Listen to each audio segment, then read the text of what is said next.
Amor líquido, acerca de la fragilidad de los vínculos humanos, por Zygmunt Bauman. 6. 4. La unión desmantelada.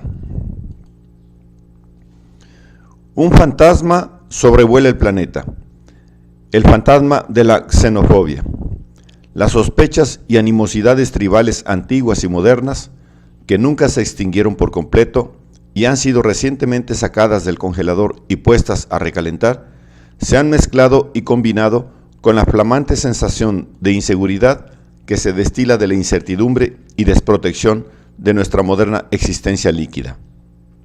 Los individuos, consumidos y exhaustos por la seguidilla de interminables y nunca concluyentes exámenes de aptitud, y aterrorizados hasta el tuétano por la misteriosa e inexplicable precariedad de su suerte y la niebla global que se cierne sobre su futuro, buscan desesperadamente a quién culpar de sus padecimientos y tribulaciones.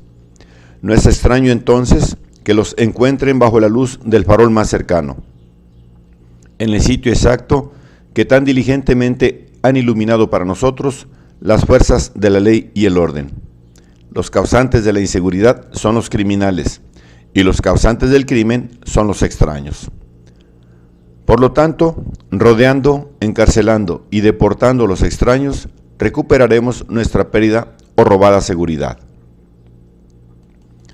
Donald G. McNeil Jr. dio a este resumen de los cambios más recientes del espectro político europeo el título: Los políticos le siguen el juego al temor por la inseguridad. De hecho, en todos los países regidos por gobiernos democráticos, la frase "mano dura con el crimen" ha resultado ser una carta de triunfo sobre cualquier otra. Pero la mano ganadora suele ser invariablemente la combinación de una promesa de más cárceles, más policías, condenas más largas, con un juramento de no a la inmigración, no al derecho de asilo, no a la naturalización. Como señala McNeil, los políticos de toda Europa hacen uso del estereotipo de que los causantes del crimen son los extranjeros, para conectar el odio étnico, en la actualidad indigerible, con el temor en boga por la propia seguridad. Cuando estaba todavía en sus preliminares, el duelo entre Chirac y Jospin por la presidencia de Francia en 2002, degeneró en una subasta pública en la cual ambos competidores trataban de obtener el favor del electorado, ofreciendo cada uno aplicar medidas más duras contra criminales e inmigrantes, pero sobre todo contra los inmigrantes que engendran el crimen y la criminalidad engendrada por los inmigrantes. En primer lugar, sin embargo, hicieron todo lo que pudieron para cambiar el foco de ansiedad de los electores, que emanaba de la sensación de precarité reinante, la exasperante inseguridad de la propia posición social, entremezclada con la incertidumbre aguda acerca del futuro de los medios de subsistencia, y transformar esa ansiedad en temor por la seguridad personal, integridad física de los bienes y posesiones personales, hogar y vecindario. El 14 de julio de 2001, Chirac puso en marcha esa maquinaria infernal al anunciar la necesidad de combatir esa creciente amenaza para la seguridad, esa marea en ascenso. En vista del aumento de casi un 10% en los índices de criminalidad durante el primer semestre del año, la cifra también anunciada en dicha ocasión, y declarando que la política de tolerancia cero sería ley ni bien él fuese reelecto. El tono de la campaña presidencial quedaba de esa manera marcado, y Jospin no tardó en sumarse, elaborando sus propias variaciones sobre el mismo tema. Sin embargo, e inesperadamente para los candidatos principales, aunque no para los observadores con pericia sociológica, la voz de Le Pen sobresalía más pura y audible por encima de todas las demás. El 20 de agosto, Jospin le declaró la guerra a la inseguridad, prometiendo inflexibilidad, mientras que el 6 de septiembre, Daniel Villand y Marie-Lise Lebrachou ministros del Interior y de Justicia respectivamente, juraron que no tendrían la menor tolerancia hacia ninguna forma de delincuencia. La reacción inmediata de Vaillant frente a los sucesos del 11 de septiembre en los Estados Unidos fue aumentar las atribuciones de la policía, principalmente con respecto a los jóvenes y menores de edad provenientes de la banlieue, étnicamente extranjera. Esas vastas zonas urbanas periféricas de las grandes ciudades, que de acuerdo con la muy conveniente versión oficial, eran caldo de cultivo de la diabólica conjunción de incertidumbre e inseguridad que envenenaba la vida de los franceses. Jospin mismo se abocó a fustigar y vilipendiar con virulencia creciente a la escuela angélica, partidaria de la mano blanda, perjurando que jamás había sido parte de ella en el pasado y que jamás lo sería en el futuro.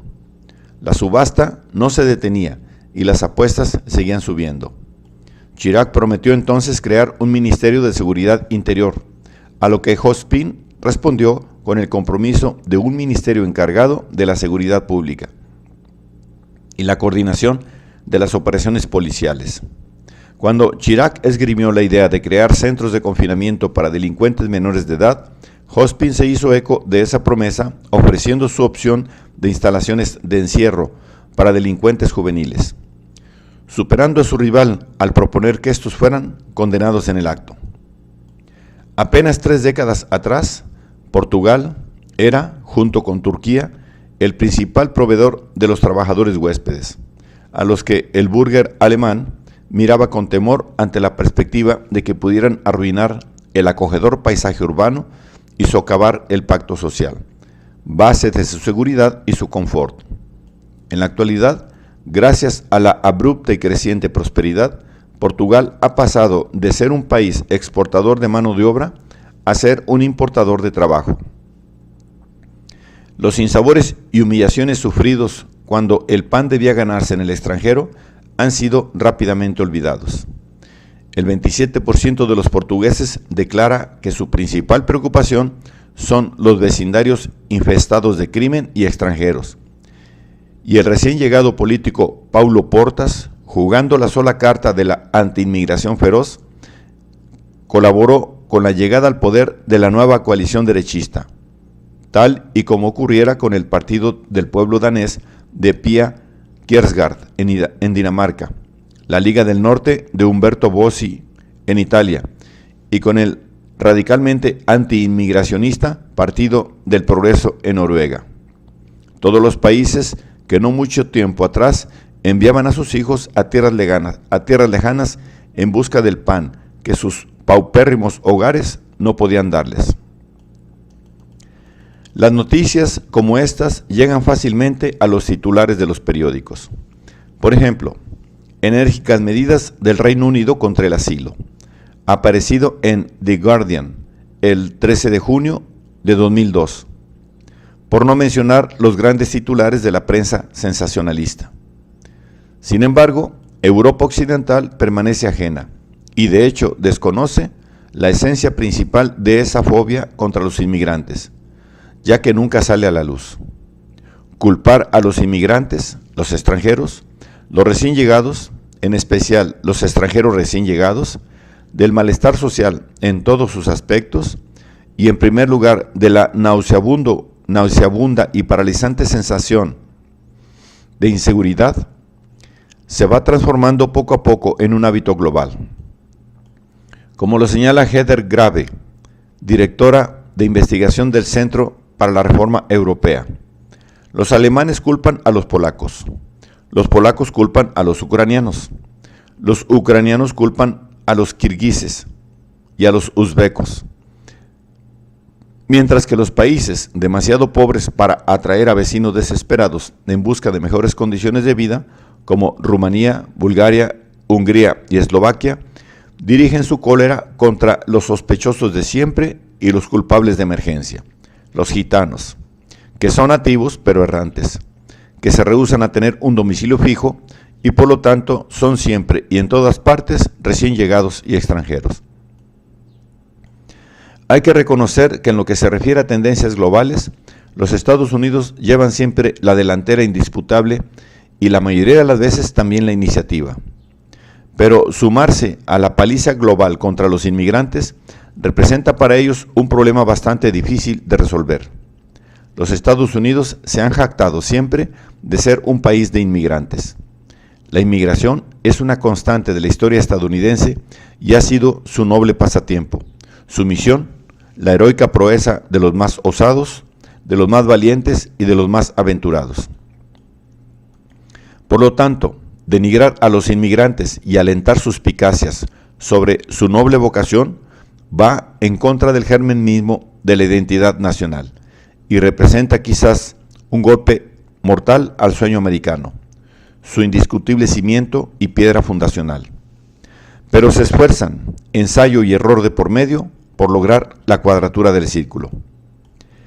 El 10 de junio de 2002, oficiales de alto rango de los Estados Unidos, Robert Mueller, director del FBI, el subfiscal general de la Nación, Larry Thompson, y el secretario de la Defensa, Paul Wolfowitz, entre otros, anunciaron el arresto de un sospechoso de pertenecer a la red terrorista Al-Qaeda a su regreso a Chicago, de un viaje de entrenamiento en Pakistán.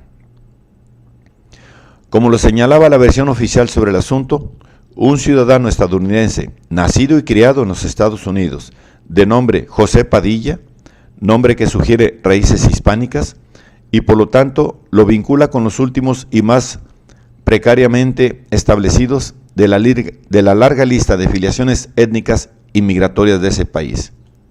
Se había convertido al islamismo, tomando el nombre de Abdullah al-Muhair, y rápidamente había acudido a sus nuevos hermanos musulmanes en busca del conocimiento necesario para perjudicar a su antigua nación. Fue instruido en las crudas artes del armado de bombas sucias, pavorosamente fáciles de armar, a partir de unos cuantos gramos de explosivos convencionales fáciles de conseguir, así como de prácticamente cualquier tipo de material radioactivo que los futuros terroristas pudieran obtener. No quedaba claro por qué el embalaje de armas pavorosamente fáciles de armar exigía un entrenamiento tan sofisticado. Pero cuando se trata de sembrar la semilla del miedo para cosechar las uvas de la ira, la lógica está fuera de lugar. Nichols, Hall y Heisler, periodistas del USA Today, anunciaban que un nuevo término ha ingresado en el vocabulario del estadounidense medio: bomba sucia. El asunto resultó ser un golpe maestro. La trampa del sueño americano había sido hábilmente sorteada, ya que José Padilla se había convertido en extraño y extranjero por su propia voluntad y haciendo uso de su propia libertad de elección estadounidense. Y el terrorismo era presentado a todo color como un fenómeno de origen extranjero y a la vez ubicuo dentro del país, acechando a la vuelta de cada esquina y esparciéndose de vecindario en vecindario, como en las épocas que se decía, ahí vienen los rojos, para señalar a los comunistas. Impecable metáfora y plausible válvula de escape de los temores y ansiedades igualmente ubicuos de la precariedad de la vida moderna. Sin embargo, este recurso en particular demostró ser un error. Cuando fue considerado por otras dependencias de la Administración Federal, las ventajas del caso resultaron ser más bien un lastre. Una bomba sucia, pavorosamente fácil de armar, dejaría al descubierto el absurdo de un escudo antimisiles multimillonario. La condición de ciudadano estadounidense de al-Muhair abriría un enorme signo de interrogación sobre los planes de una cruzada anti-Irak y sus azarosas secuelas. Lo que para algunas dependencias del gobierno federal era un remedio, para otras era un veneno letal, y estas últimas parecen haberse impuesto, ya que el asunto, en un principio tan prometedor, fue veloz y diligentemente borrado del mapa, pero no por falta de celo por parte de sus mentores. Desde sus comienzos, la modernidad produjo y siguió produciendo enormes cantidades de sobrantes humanos. La producción de sobrantes humanos fue particularmente copiosa en dos ramas de la industria moderna, que siguen todavía funcionando y con plena capacidad operativa. La función manifiesta de la primera de esas ramas fue la producción y reproducción del orden social. Todo modelo de orden es selectivo y exige el recorte, la poda, la segregación, la separación o la extirpación de aquellas partes de la materia prima humana que demuestren ser ineptas para ese orden. Es decir, que sean incapaces o no se les permita encajar en ninguno de sus nichos. Esas partes emergen como sobras al final de la cadena de producción del orden social, en cuanto se diferencian de los productos desleales y útiles. La segunda rama de la industria moderna, que ha arrojado continuamente enormes volúmenes de sobrante humano, ha sido el progreso económico, que en un determinado momento exige la invalidación, el desmantelamiento y la eventual aniquilación de ciertos modos de vida y de subsistencia del ser humano, ya que no pueden ni podrían alcanzar los crecientes estándares de productividad y rentabilidad. Por regla general, los practicantes de esas formas de vida tan devaluadas no pueden ser reubicados en masa en las instalaciones de la nueva actividad económica, más estrechas y racionales, y se les niega el acceso a dichos medios de subsistencia, ahora legítimos y obligatorios, mientras que los medios ortodoxos, devaluados, ya no ofrecen una alternativa de supervivencia. Son, por lo tanto, las obras del progreso económico. Durante la mayor parte de la historia moderna, sin embargo, las consecuencias potencialmente desastrosas de la acumulación de sobrantes humanos fueron desactivadas, neutralizadas o al menos mitigadas gracias a otra invención moderna, la industria de eliminación de desechos. Esa industria prosperó gracias a que grandes sectores del planeta fueron transformados en basurales, a donde esos excedentes de la humanidad, los sobrantes humanos, resultantes de la modernización, pudieran ser transportados, ubicados y descontaminados, conjurando así los peligros de combustión espontánea y explosión. En la actualidad, esos espacios de desecho se están agotando, en gran medida gracias al éxito espectacular, la expansión planetaria, del modo de vida moderno. Desde los tiempos de Rosa Luxemburgo, al menos, se sospecha que la modernidad entraña una tendencia suicida terminal del tipo serpiente que se muerde la cola. Los basurales son cada vez más escasos, mientras la producción de sobrantes humanos bate todos los récords, con volúmenes cada vez mayores debido al proceso de globalización. La situación de la industria de eliminación de desechos es desesperante. El abordaje del tema de los sobrantes humanos tradicional de la modernidad ya no es viable, y todavía no han sido inventados ni puestos en funcionamiento otros más novedosos. A lo largo de las líneas de producción defectuosas del desorden mundial se apilan los sobrantes humanos y empiezan a multiplicarse los síntomas de una tendencia a la conflagración y las señales de una explosión inminente. La crisis de la industria de eliminación de sobrantes humanos subyace tras la confusión actual, que quedó expuesta por la desesperada y en gran medida irracional y sobreactuada crisis de gobierno desatada en los sucesos del 11 de septiembre de 2001. Hace más de 2 siglos, en 1784, Kant observó que el planeta que habitamos es esférico y consideró con detenimiento las consecuencias de ese hecho banal. Como todos estamos y nos movemos sobre la superficie de esa esfera, señaló Kant, no tenemos otro lugar donde ir y estamos, por lo tanto, obligados a vivir para siempre en proximidad y compañía de otros. Mantener distancia entre uno y los otros, y más aún ampliarla, es a la larga imposible. Al movernos alrededor de una superficie esférica, terminaríamos por acortar la distancia que en un principio pretendíamos agrandar. Y por lo tanto, la unificación perfecta de la especie humana en una ciudadanía común es el destino que la naturaleza eligió para nosotros al ponernos sobre la superficie de un planeta esférico. La unidad de la raza humana es el horizonte absoluto de nuestra historia universal, un horizonte que nosotros, seres humanos movidos y guiados por la razón y el instinto de supervivencia, estamos obligados a perseguir y en la plenitud de los tiempos alcanzar.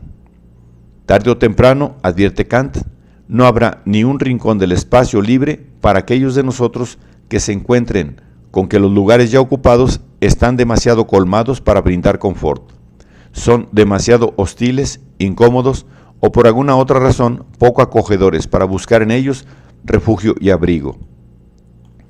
Y esa es la manera como la naturaleza nos ordena aceptar la hospitalidad recíproca como precepto supremo, precepto que debemos, y llegado el caso deberemos, abrazar y obedecer como modo de dar fin a la larga cadena de ensayos y errores, a las catástrofes causadas por los errores y a la devastación que las catástrofes van dejando a su paso. Los lectores de Kant podían aprender todas estas cosas en sus libros hace 200 años. El mundo, sin embargo, ni se enteró. Parece que el mundo prefiere honrar a sus filósofos con placas conmemorativas en vez de prestar atención a sus enseñanzas y seguir sus consejos. Es posible que los filósofos hayan sido los héroes protagonistas del drama lírico de la Ilustración, pero la tragedia posterior a la Ilustración desdeñó olímpicamente las líneas de diálogo que ellos nos legaron. Muy ocupado, concentrando el matrimonio de la nación con el Estado, del Estado con la soberanía y de la soberanía con territorios de fronteras prolijamente selladas y fuertemente custodiadas, el mundo parece haber ido tras un horizonte muy diferente del que Kant dibujara. Durante 200 años, el mundo ha estado ocupado en hacer del control de los movimientos humanos la única prerrogativa de los poderes del Estado. Se ha ocupado también de erigir barreras contra todos los movimientos no controlados y de administrar esas barreras con ojos atentos y guardias fuertemente armados. Los pasaportes, las visas de entrada y salida, las aduanas y los controles migratorios son los inventos fundamentales del moderno arte de gobernar. El advenimiento del Estado moderno coincidió con la emergencia de los apátridas, los sans-papiers, y de la idea de unwertes Leben, reencarnación actual de una antigua institución, el Homo Sacer, encarnación absoluta del derecho soberano de eximir y excluir a todo ser humano que haya sido arrojado más allá de los límites de la ley humana y divina, y transformarlo en un ser al que las leyes no protegen y cuya destrucción, despojada de todo significado ético o religioso, está exenta de castigo alguno.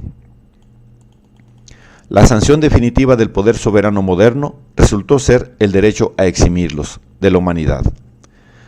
Pocos años después de que Kant escribiera sus conclusiones y las enviara a imprenta, fue publicado otro documento, más breve aún, que habría de tener mucho más peso en la historia de los 2 siglos siguientes y en las mentes de sus protagonistas que el librito de Kant. Se trataba de la Declaración de los Derechos del Hombre y del Ciudadano, acerca de la cual Agamben señalaría, con la ventaja de perspectiva que confiere la distancia de los siglos, que no deja en claro si los términos hombre y ciudadano nombraban 2 realidades diferentes, o si, por el contrario, se había considerado que siempre el primer término ya estaba contenido en el segundo. Esa falta de claridad, así como sus pavorosas consecuencias, ya fue notada anteriormente por Hannah Arendt, en un mundo que se llenaba de pronto de personas desplazadas. Arendt recordaba la antigua y genuinamente profética frase de Edmund Burke, que aseveraba que la abstracta desnudez de ser nada más que humanos constituía el mayor de los peligros de la humanidad. Los derechos humanos, apuntaba Burke, son una abstracción, y los seres humanos difícilmente pueden esperar que esos derechos los protejan, a menos que la abstracción se concrete en los derechos efectivos de un inglés o de un francés. El mundo no ha encontrado nada de sagrado en la abstracta desnudez de ser humano. Así resumía Arendt la experiencia que siguió a las observaciones de Burke. Los derechos del hombre, supuestamente inalienables, demostraron ser algo que no fue posible obligar a cumplir, cada vez que aparecieron personas que ya no eran ciudadanos de ningún Estado soberano. De hecho, los seres humanos dotados de derechos humanos y de nada más, carentes de otros derechos más defendibles e institucionalmente arraigados, capaces de sostener a los derechos humanos en su lugar, no existen en ningún lado y son prácticamente inimaginables. Obviamente fue necesaria una potestad social y por completo social que endosara la humanidad de los humanos. Y a lo largo de la era moderna, esa potestad resultó ser invariablemente la potestad de trazar un límite entre lo humano y lo inhumano, en la actualidad disfrazado de límite entre ciudadanos y extranjeros. En este mundo parcelado en estados soberanos, los sin techo no tienen derechos y no sufren por no ser iguales ante la ley, sino porque no hay ley que se aplique a ellos y a la que ellos puedan referirse a la hora de presentar sus quejas por el maltrato que reciben o reclamar su amparo. En su ensayo sobre Karl Jaspers, compuesto algunos años después de los orígenes del totalitarismo, Hannah Arendt observaba que aunque para todas las generaciones precedentes la humanidad no había sido más que un concepto o un ideal, podríamos agregar un postulado filosófico, el sueño de los humanistas, a veces un grito de guerra, pero rara vez el principio organizador de la acción política, hoy se había convertido en una urgente realidad. Se había transformado en un asunto de extrema urgencia debido a que el impacto de Occidente no solo había saturado al resto del mundo con sus productos y su desarrollo tecnológico, sino que también había exportado sus procesos de desintegración, entre ellos el colapso de las creencias religiosas y metafísicas, el formidable avance de las ciencias naturales y el ascenso de la nación-estado como virtualmente la única forma de gobierno posible. Fuerzas que en Occidente habían necesitado cientos de años para socavar las antiguas creencias y formas de vida políticas, en el resto del mundo apenas necesitaron algunas décadas para hacer colapsar otras creencias y estilos de vida. Este tipo de unificación, sugiere Arendt, solo podría producir una clase de solidaridad humana, que es enteramente negativa. Cada porción de la población humana del planeta se vuelve vulnerable a todas y cada una de las demás. Podría decirse que se trata de una solidaridad del peligro, de los riesgos y de los temores. La mayor parte del tiempo, y en los pensamientos de la mayoría, la unidad del planeta se reduce a la idea de los horrores que se gestan o incuban en las regiones más lejanas. Un mundo que nos alcanza y a la vez resulta inalcanzable. Junto con el producto que se busca obtener, toda fábrica arroja desechos. La fábrica de la moderna soberanía territorial no fue la excepción. Durante los 200 años posteriores a la publicación de las reflexiones de Kant, el progresivo llenado del mundo y en consecuencia la voluntad de admitir que aquello que Kant consideró un veredicto inevitable e inapelable de la razón y la naturaleza, era de hecho algo innegable. Fue contraatacado con la ayuda de la diabólica trinidad de territorio, nación y Estado. La nación-Estado, observa Giorgio Agamben, es un Estado que hace del natalicio o el nacimiento la piedra fundacional de su propia soberanía. La ficción implícita en esto, señala Agamben, es que el nacimiento cobra inmediatamente existencia en tanto nación, de modo tal que no haya diferencia entre esos dos momentos. Uno, por así decirlo, nace dentro de la ciudadanía del Estado. Sobre la desnudez del recién nacido, aún no arropado con los arneses jurídico-legales, se construye y reconstruye perpetuamente el poder de soberanía del Estado, con la asistencia de prácticas de inclusión-exclusión dirigidas a todos los otros aspirantes a la categoría de ciudadanos que caigan bajo su esfera de influencia.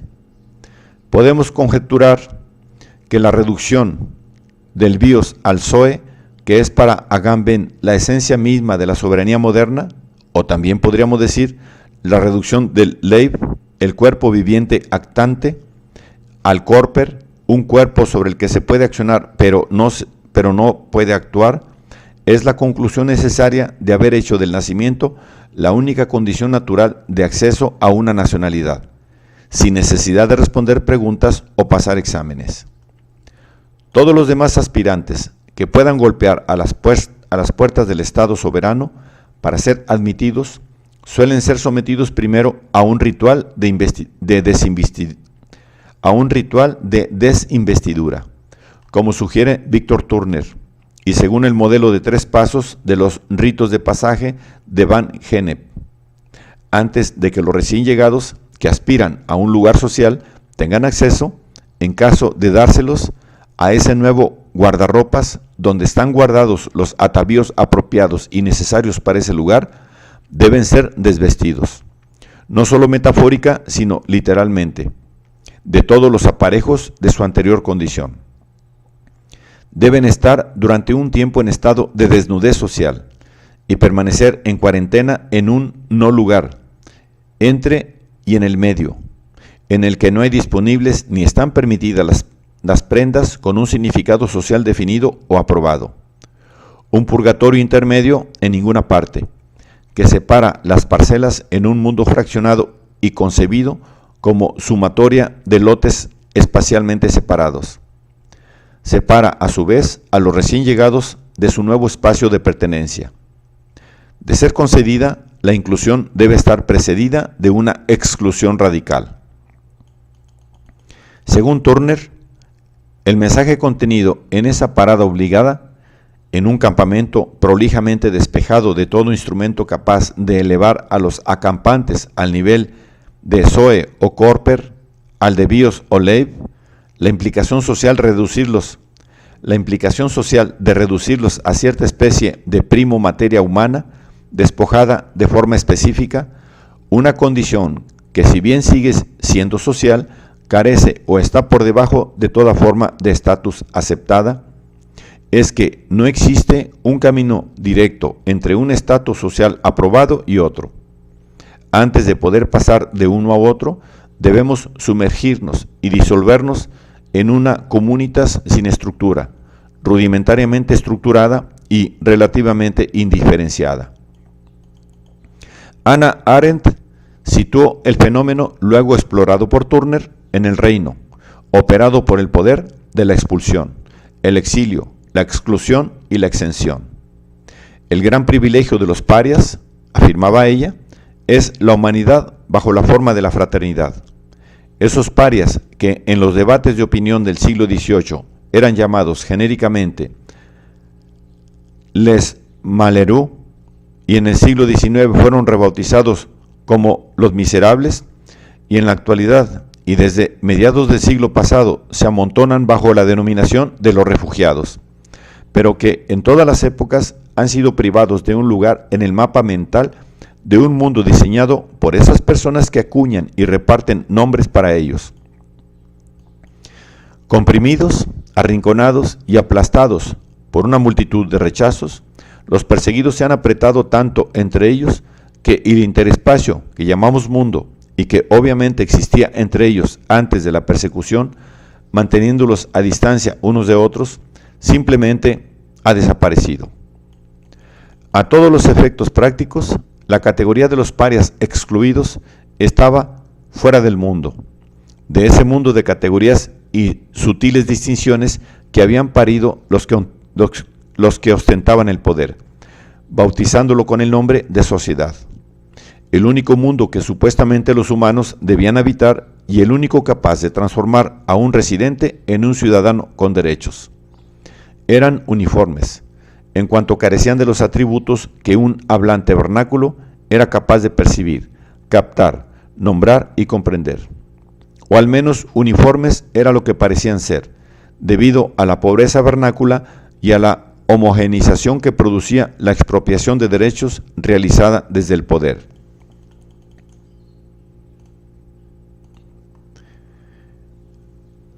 Si el nacimiento y la nación son una sola y misma cosa, entonces todos aquellos que entran o desean entrar a la familia nacional deben imitar, o se ven forzados a emular la desnudez del recién nacido.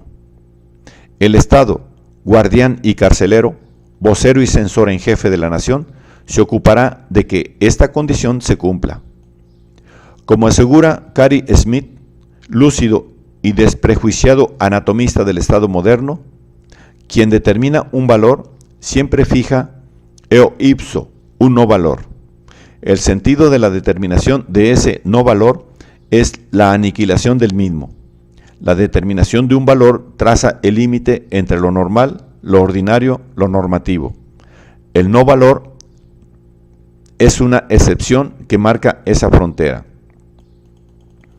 La excepción no puede ser subsumida, desafía la codificación general, pero a la vez revela un elemento formal específicamente jurídico, la decisión en absoluta pureza. No hay regla que se aplique al caos. El orden debe ser establecido para que el orden jurídico tenga sentido. Se debe crear una situación regular y es soberano aquel que decide definitivamente si esa situación es realmente efectiva. La excepción no solo confirma la regla como tal se alimenta exclusivamente de la excepción. Giorgio Agamben comenta: la regla se aplica a la excepción al no aplicarse, al alejarse de ella. La condición de excepción no es, por lo tanto, el caos que antecede al orden, sino más bien la situación resultante de su suspensión. En este sentido, la excepción es, de acuerdo con su raíz etimológica, realmente extraída, ex capere, y no simplemente excluida. Permítame observar que esta es precisamente la circunstancia que los legisladores soberanos necesitan ocluir para legitimar y sostener su accionar. Por lo general, la imposición del orden suele emprenderse en nombre de la lucha contra el caos. Pero no habría caos si no existiera de antemano una intención ordenadora y si no hubiera sido concebida previamente una situación regular cuya promoción debe ponerse en marcha con pie firme. El caos nace como un no valor, una excepción. Su pesebre es el afán ordenador y no tiene otro padre legítimo ni otro lugar que ese. El poder de exención no sería una marca de soberanía si el poder soberano no estuviese antes ligado al territorio. Penetrante y perspicaz a la hora de escrutar la grotesca y paradójica lógica del Ordnung, en este tema crucial, Cary Smith refrenda la ficción alimentada por los guardianes promotores del orden, ejecutores del poder soberano de la exención. En el modelo teórico de Smith, al igual que en el conjunto de prácticas soberanas, se presume que los límites territoriales sobre los que se pone en movimiento el Ordnung constituyen la última frontera del único mundo que amerita intentos y esfuerzos ordenadores. Así como en la doxa de los legisladores, en la visión de Smith, la suma total de los recursos necesarios para completar la tarea ordenadora, al igual que la totalidad de los factores necesarios para garantizar su funcionamiento y sus resultados, está comprendida dentro de ese mundo. La soberanía genera la distinción entre un valor y un no valor, una regla y una excepción. Pero esta operación está precedida por la distinción entre el adentro y el afuera del reino soberano, sin el cual las prerrogativas soberanas no podrían ser exigidas ni obtenidas. La soberanía, según como la practican las modernas naciones-estados, y tal como la teorizara Smith, está inextricablemente unida al territorio, y es inimaginable sin un afuera. Es inconcebible de otra forma que no sea la de una entidad localizada. La visión de Smith está tan localizada como la soberanía, cuyos misterios pretende develar, y no se aparta un milímetro del horizonte práctico y cognitivo del sacrosanto matrimonio del territorio en el poder. Como el estado de la ley fue evolucionando gradualmente, aunque irrefrenablemente por estar bajo la constante presión de la movilización ideológica y generadora de consenso hacia el Estado-Nación, ese matrimonio antes mencionado se ha convertido en un ménage à trois, una trinidad de territorio, Estado y nación.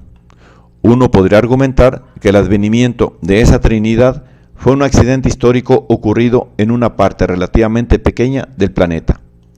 Pero como precisamente esa parte, por pequeña que sea, aduce ser una metrópolis con los recursos suficientes para convertir al resto del orbe en periferia y con la suficiente arrogancia para hacer caso omiso de sus propias peculiaridades, y como es prerrogativa de las metrópolis establecer las reglas según las cuales la periferia debe vivir y está en su poder forzar su cumplimiento, la superposición combinación de nación, Estado y territorio se ha transformado en la norma global obligada.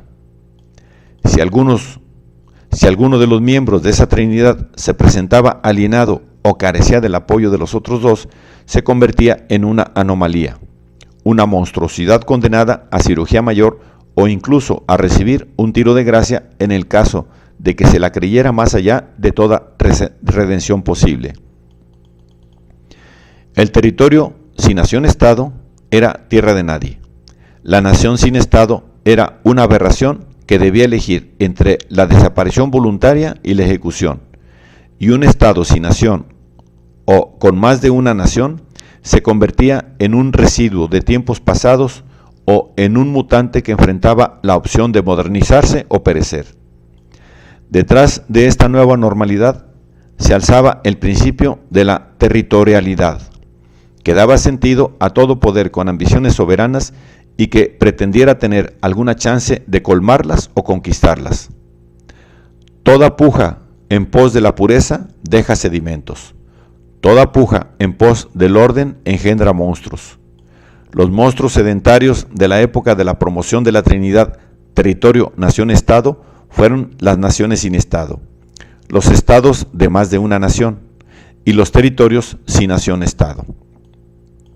Fue gracias a la amenaza de esos monstruos y al temor que despertaban que el poder soberano pudo arrogarse y obtener el derecho justamente de denegar derechos y de establecer condiciones para toda la humanidad cuando gran parte de ella no podía cumplirlas.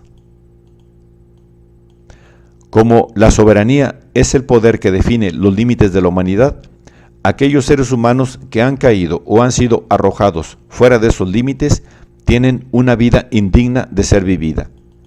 En 1920, y bajo el título de Permitir la destrucción de la vida indigna de ser vivida, fue publicado un libelo firmado por el penalista Carl Binding y el profesor de medicina Alfred Hoche.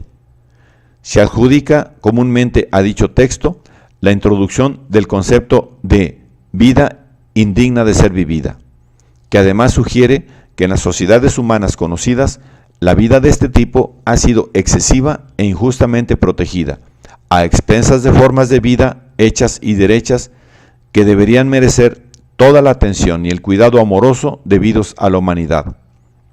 Los sabios autores no veían razón alguna, ya fuese legal, social o religiosa, por la cual el exterminio de la Unwertes Leben debía considerarse un crimen y por lo tanto estar sujeto a castigo. En esa concepción de Binding y Hoche, Giorgio Agamben vislumbra una resucitación y una articulación moderna y ampliada de la antigua categoría de Homo sacer, un humano que puede matarse sin temor al castigo, pero que no puede ser usado para el sacrificio religioso. En otras palabras, alguien que está absolutamente exento, que se encuentra más allá de los confines tanto de la ley humana como de la divina. Agamben también observa que el concepto de vida indigna de ser vivida, tal como siempre lo fuera el de Homo sacer, es un concepto no ético, pero que en su versión moderna se reviste de profundo significado político en cuanto es la categoría sobre la que se funda el poder soberano. En la moderna biopolítica, soberano, en la moderna biopolítica, soberano es aquel que decide el valor o no valor de la vida en sí.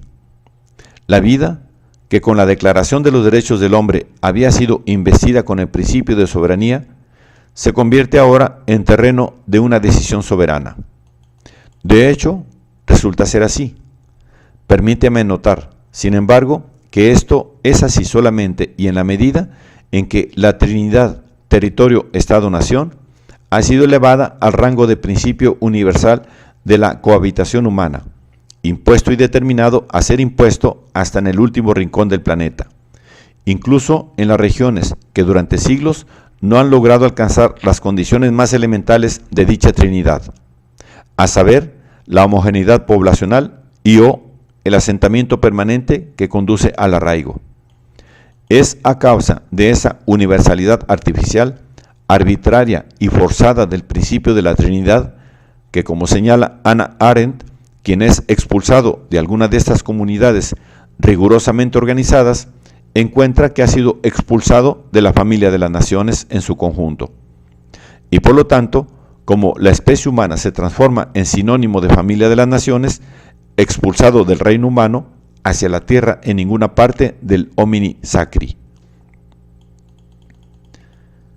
La intensa producción de desechos demanda una eficiente industria para su eliminación. De hecho, esta se ha convertido en uno de los éxitos más impresionantes de la historia moderna, lo que explica por qué la advertencia premonición de Kant ha juntado polvo durante más de 200 años. A pesar del aumento de su volumen y la agudización de sus molestias, el detrimento humano, resultante del afán y el celo por incluir, excluir, disparatados y sistemáticamente reafirmados por el principio y las prácticas de la Trinidad, territorio, nación, Estado, ha logrado ser minimizado hasta considerárselo más una molestia curable y transitoria que una ominosa señal de catástrofe inminente que debe ser tratada. En gran medida, gracias a la empresa de imperialismo y colonización de la era moderna, los nubarrones más oscuros parecen pasajeros, y las premoniciones más agoreras resultan risueñas profecías apocalípticas. Más allá de sus otras funciones, esa empresa funcionó como planta de eliminación y reciclaje, a la vez de la creciente masa de sobrantes humanos. La sobrecogedora latitud de tierras vírgenes, que el impulso imperialista de invasión, conquista y anexión dejó abierta a su colonización, pudo ser también utilizada como basural, donde arrojar a todos los que son indeseables en sus hogares y para funcionar como tierra prometida a todos aquellos que se sienten a la deriva o fueron arrojados por la borda cuando el tren del progreso tomó velocidad y ganó terreno. Por lo tanto, el mundo no parecía estar lleno. Lleno es otro, objetivizado, término para la sensación de estar colmado. Sobrecolmado, desbordado, para ser más precisos. Ya no hay estatuas de la libertad que prometan acoger a las masas oprimidas y abandonadas. Ya no hay vías de escape ni escondites para nadie, a excepción de unos pocos inadaptados y criminales. Pero, y quizás este sea el efecto más llamativo de ese desborde del mundo que de pronto se ha hecho evidente en los últimos tiempos. Ya no hay tampoco un Chesoy seguro y acogedor, tal y como lo demostraran dramáticamente y más allá de toda duda razonable los sucesos del 11 de septiembre. El proceso colonizador acumuló polvo sobre las premoniciones de Kant. Sin embargo, cuando fueron desempolvadas, también hizo que parecieran una profecía apocalíptica, en vez de la alegre utopía que su autor quiso que fueran.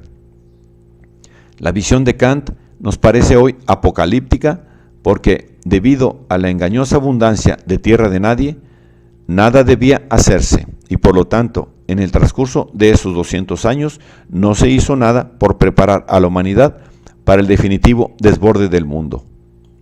A medida que van desapareciendo a toda velocidad de los mapas las últimas referencias a Ubi-Leones y los últimos y más distantes territorios limítrofes son reclamados por poderes con fuerza suficiente para sellar esas fronteras y negar las visas de ingreso, el mundo en su totalidad se está convirtiendo en una tierra fronteriza planetaria. Las tierras fronterizas de todos los tiempos han sido consideradas simultáneamente fábricas de desplazamiento y plantas recicladoras de desplazados. Nada más puede esperarse de su nueva versión globalizada, a excepción, por supuesto, de la nueva escala planetaria de los problemas de producción y reciclaje. Lo repito una vez más, no existen soluciones locales para problemas globales. Sin embargo, se siguen esperando con avidez precisamente soluciones locales instrumentadas por las instituciones políticas existentes, las únicas que hasta el momento hemos logrado inventar colectivamente y las únicas que tenemos. No es extraño que, comprometidas como han estado desde el principio y a lo largo de toda su historia en su apasionado esfuerzo, hercúleo en la intención, sisífeo en la práctica, para sellar la unión de Estado y nación con el territorio, todas esas instituciones hayan sido y sigan siendo locales, y que su poder soberano para actuar de manera viable, de hecho de manera legítima, esté circunscrito localmente. Alrededor del globo hay esparcidas guarniciones de extraterritorialidad, basureros donde se depositan los desechos de la tierra fronteriza global aún no eliminados y aún no reciclados. Durante los 200 años de la historia moderna, se aceptó como algo natural que las personas que no lograban convertirse en ciudadanos, los refugiados, los emigrantes voluntarios o involuntarios, tout court, las personas desplazadas, eran asunto del país anfitrión, y fueron estos los que se ocuparon. Muy pocos de los estados-nación que colmaban el mapa del mundo moderno tenían tanto arraigo local como sus prerrogativas soberanas, a veces de buen grado, otras a regañadientes. Casi todos ellos tuvieron que aceptar la presencia de extranjeros en el interior del territorio del que se habían apropiado y aceptar las sucesivas olas de inmigrantes que escapaban o eran expulsados de otros estados-nación igualmente soberanos. Una vez que se instalaban ahí, sin embargo, tanto los flamantes extranjeros como los ya asentados se encontraban bajo la exclusiva y excluyente jurisdicción del país anfitrión, que era libre de emplear versiones modernas y mejoradas de las dos estrategias descritas por Claude Lévi-Strauss en Tristes Trópicos, como formas alternativas de manejar la presencia de extraños. Cuando elegía utilizar dichas estrategias, el país anfitrión podía estar seguro de contar con el apoyo incondicional de todos los demás estados soberanos del planeta, conscientes de la urgencia de preservar la inviolabilidad de la Trinidad territorio-nación-estado. Las opciones disponibles para el problema de los extranjeros eran la solución antropofábica y la solución antropoémica. La primera se reducía a comerse a los extranjeros, ya fuese literalmente comerse sus cuerpos, como el canibalismo supuestamente practicado por ciertas tribus antiguas, o una versión espiritual y sublimada, como es la asimilación cultural que con la ayuda del poder practicaron casi universalmente las naciones-estado con la intención de ingerir a los portadores en una cultura foránea dentro del cuerpo nacional para luego eliminar las partes indigeribles de su legado cultural. La segunda solución implicaba vomitar a los extranjeros, en vez de devorarlos, rodearlos y expulsarlos, tal como Oriana Falladd, la formidable periodista y formadora de opinión italiana, sugirió que nosotros, los europeos, deberíamos hacer con los pueblos que adoran a otros dioses y practican desconcertantes hábitos de higiene, ya sea fuera de la esfera de poder del Estado o fuera del mundo de los vivos. Señalemos, no obstante, que la consecución de cualquiera de estas dos soluciones tenía sentido solo bajo una doble presunción: una división territorial tajante y clara entre adentro y el afuera, y la completud e indivisibilidad de soberanía que tiene dentro de su reino el poder que hace la elección de la estrategia a seguir. En nuestro moderno mundo líquido y global, ninguna de ambas presunciones resulta ya demasiado creíble, y por lo tanto las posibilidades de desplegar cualquiera de esas estrategias ortodoxas son ínfimas. Ahora que las maneras ya probadas han dejado de ser viables, parece que no disponemos de una estrategia adecuada para manejar a los recién llegados. En una época en la que ningún modelo cultural puede reivindicar con autoridad y eficacia su superioridad sobre otros modelos competidores, y cuando la construcción de la nación y la movilización patriótica han dejado de ser los principales instrumentos sociales de integración social y autoafirmación del Estado, la asimilación cultural queda descartada. Y ya que las deportaciones y expulsiones televisadas resultan dramáticas y bastante alarmantes y corren el riesgo de desencadenar protestas públicas y manchar los expedientes de sus ejecutores, la mayoría de los gobiernos prefieren ahorrarse el problema, cerrando la puerta frente a todo aquel que golpee en busca de refugio. La tendencia actual de reducir drásticamente el derecho de asilo político, acompañada de un sólido rechazo al ingreso de los inmigrantes económicos, excepto en esos raros y breves momentos en que los negocios amenazan con desplazarse ahí donde hay mano de obra, a menos que la mano de obra sea trasladada allí donde los negocios la necesitan. No es signo de la aparición de una nueva estrategia en relación con el fenómeno de los refugiados, sino que es señal de la ausencia de estrategia y del deseo de evitar toda situación en la cual esta ausencia genere costos políticos.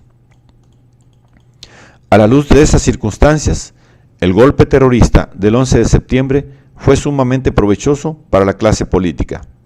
Además de los usuales cargos esgrimidos contra ellos de vivir a costillas del Estado y usurpar empleos, o de ingresar al país enfermedades largamente olvidadas como la tuberculosis o flamantemente inventadas como el SIDA, ahora los refugiados pueden ser acusados de ser la quinta columna de la red del terrorismo internacional. Por último, existe un motivo racional y moralmente incontestable para rodear, encarcelar y deportar a personas con las que uno no sabe qué hacer ni qué tomarse el trabajo de averiguarlo. Bajo el lema de campaña antiterrorista en los Estados Unidos y poco después en Gran Bretaña, los extranjeros han sido expeditivamente despojados de los derechos humanos básicos y esenciales, que desde la Carta Magna y el Habeas Corpus hasta hoy habían resistido todas las vicisitudes de la historia. Hoy, los extranjeros pueden ser detenidos indefinidamente bajo cargos de los que no pueden defenderse, ya que no se les informa cuáles son. Como señala Martin Thomas, con acidez, de aquí en más, en una dramática inversión del principio básico de la ley civilizada, las pruebas de un cargo criminal son una complicación redundante, al menos en lo que concierne a los refugiados extranjeros. Las puertas pueden estar cerradas con llave, pero por seguras que sean las cerraduras, el problema no desaparecerá. Las cerraduras no son capaces de domesticar o aplacar las fuerzas causales de los desplazamientos humanos, que transforman a los humanos en refugiados. Las cerraduras pueden ayudarnos a soslayar el problema o a olvidarlo, pero no pueden obligarlo a dejar de existir. Y de ese modo, cada vez más, los refugiados se encuentran en medio de un fuego cruzado, para ser más exactos, en un doble vínculo. Son expulsados por la fuerza o intimidados para que huyan de sus países de origen, pero se les niega la entrada a cualquier otro. No cambian de lugar, pierden su lugar en la tierra. Son catapultados hacia ninguna parte, hacia el non-lux de Auge, o las Nauheerwils de Garrioux, hacia el Narrenschiffen de Michael Foucault, hacia la deriva del lugar sin lugar que existe por sí mismo, está cerrado en sí mismo y a la vez está a merced de la infinitud del mar. O como lo sugiere Michael Aguirre en su artículo Etnografía, hacia el desierto, un lugar inhóspito por definición, una tierra hostil al hombre y raramente visitada por él. Como una caricatura de la nueva élite del poder del mundo globalizado, los refugiados se han convertido en el epítome de esa extraterritorialidad, donde se hunden las raíces de la actual precarité de la condición humana, causa primordial de los miedos y ansiedades humanos de nuestros tiempos. En su búsqueda vana de otras válvulas de escape, esos miedos y ansiedades se han ido identificando con el temor y el resentimiento popular hacia los refugiados. Esos temores no pueden diluirse por medio de una confrontación directa con la otra encarnación de la extraterritorialidad, la élite global que flota más allá del alcance del control humano, y a la que nadie puede hacerle frente, dado el enorme poder del que dispone. Pero los refugiados, por el contrario, están ahí, listos para convertirse en el blanco de todas las descargas de angustia contenida.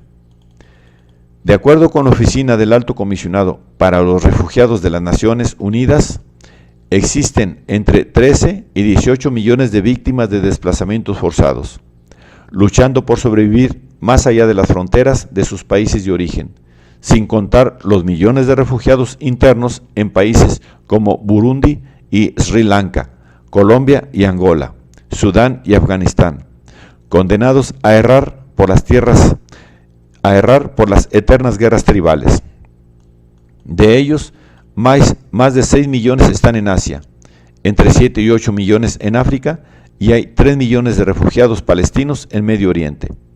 Por supuesto que se trata de cifras conservadoras.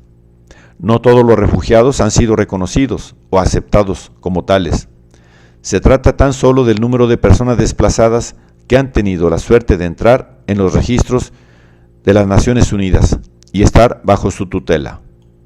Vayan donde vayan, los refugiados son indeseables, y se les deja bien claro que así es. Los inmigrantes económicos, es decir, las personas que siguen los preceptos de la elección racional y buscan, por lo tanto, medios de subsistencia allí donde estos existen, en vez de permanecer donde no los hay, son condenados abiertamente por los mismos gobiernos que se desviven por hacer de la flexibilidad laboral la virtud cardinal de su electorado, a la vez que exhortan a los desempleados autóctonos a subirse a sus bicicletas, para ir a donde hay demanda laboral. Pero la sospecha de motivaciones económicas salpica también a aquellos recién llegados.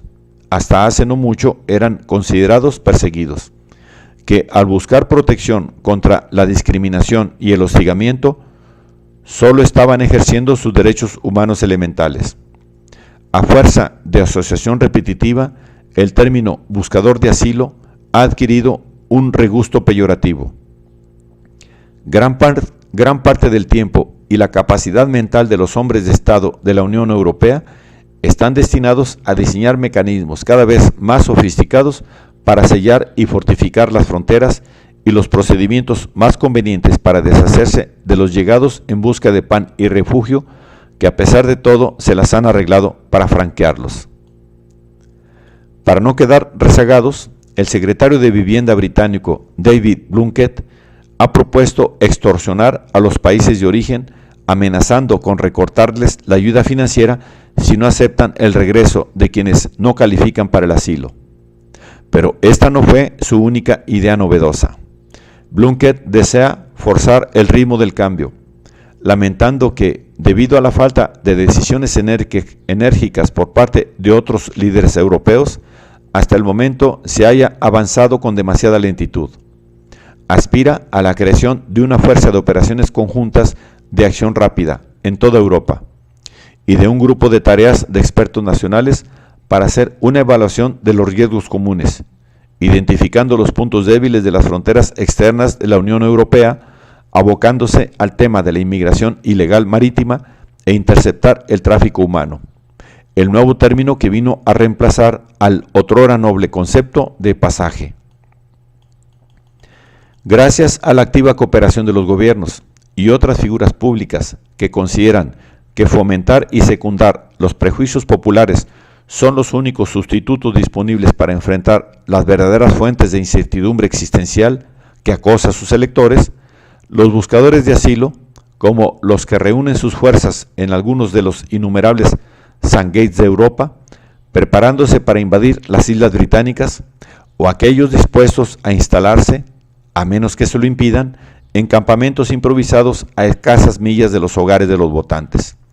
Han venido a reemplazar a las brujas de ojos diabólicos, a los fantasmas de los pecados impenitentes y demás cucos malvados y espectros de las leyendas urbanas.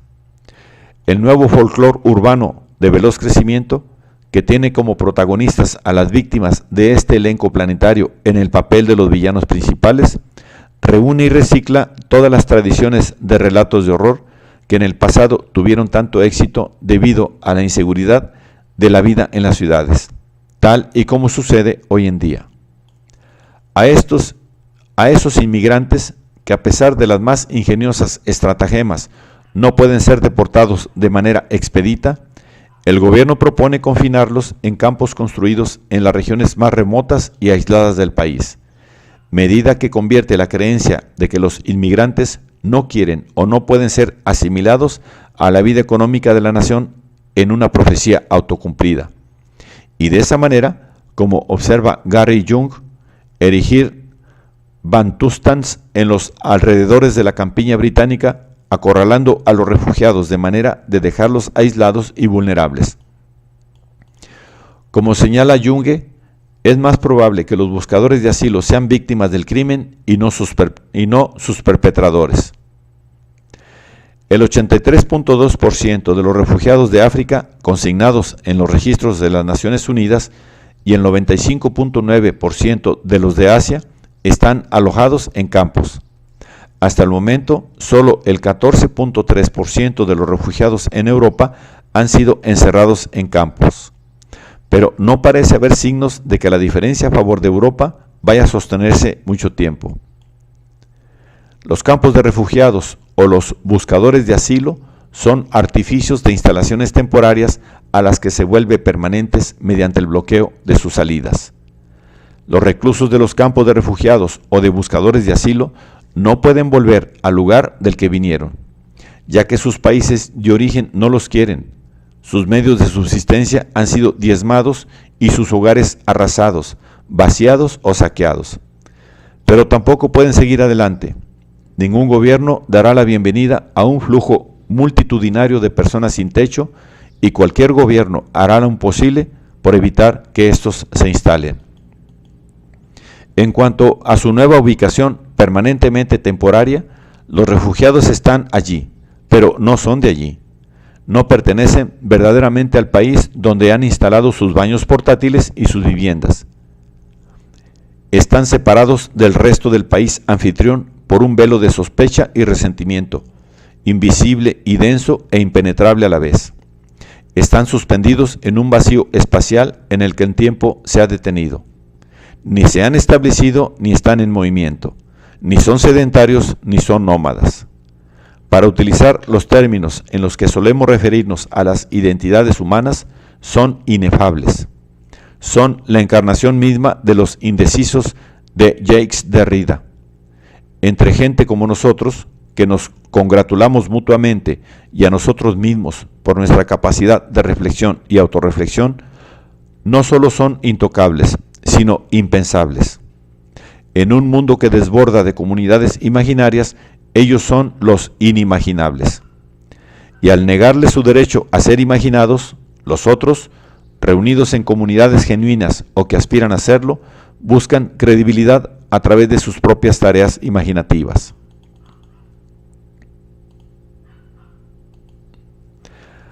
La proliferación de campos de refugiados es una manifestación producto tan esencial de la globalización como lo es el denso archipiélago del Now Here Bills, en las que la nueva élite de trotamundos va parando en sus viajes alrededor del globo.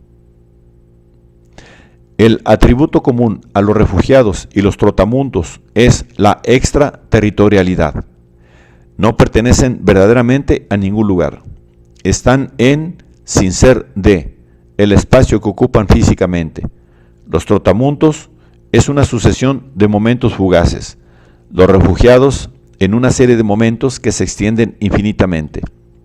Por lo que sabemos, los Now Here Bills de los campos de refugiados cerrados, así como los hoteles de paso de los hombres de negocios supranacionales que viajan libremente, bien podrían ser las cabeceras de playa de la avanzada de la extraterritorialidad, o, según una perspectiva más amplia, los laboratorios donde se experimenta bajo condiciones extremas con la desemantización del espacio, la fragilidad y la desechabilidad de los significados, la indeterminación y la plasticidad de las identidades y, por sobre todas las cosas, con la nueva permanencia de lo efímero.